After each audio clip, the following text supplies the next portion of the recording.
आज वाल्मिक कराडने सरेंडर केलेलं आहे। नेमकं काय काय घडलंय याचा आढावा घेऊया टॉप 9 बातम्यांमधून।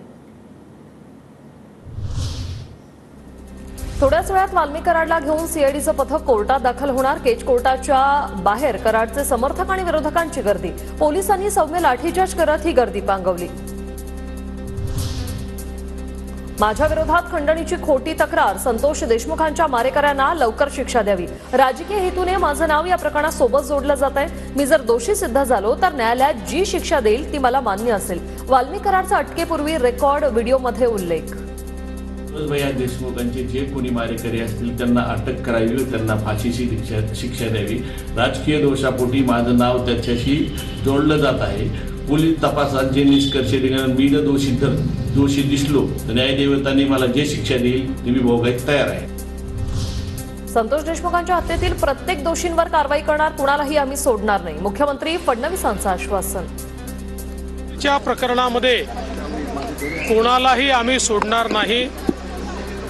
ज्याचा संबंध आढळेल, ज्या प्रकरणात आढळेल त्या प्रत्येकावर या ठिकाणी कारवाई करण्यात येईल।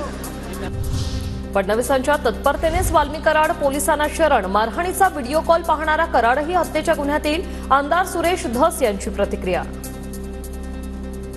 माननीय देवेंद्रजी फडणवीस साहेब यांनी घेतलेल्या ॲक्शनमुळे, दाखवलेल्या तत्परतेमुळे वाल्मिक कराड यांना शरण यावं लागलेलं आहे।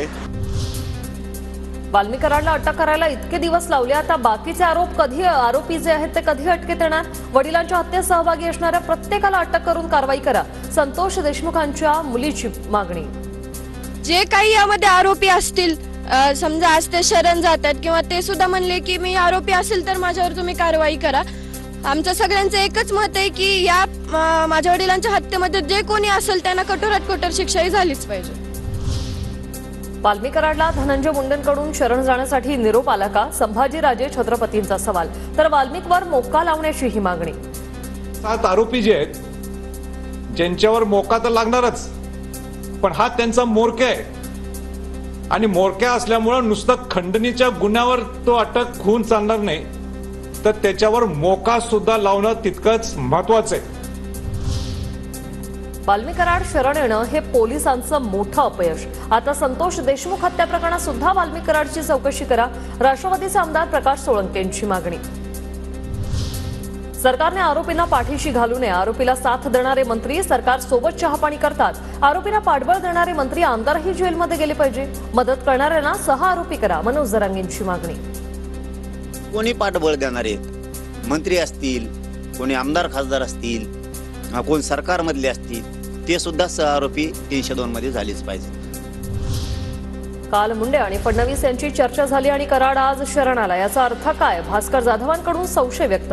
तर वाल्मिक कराडला शरण जाण्याची वेळ का आली?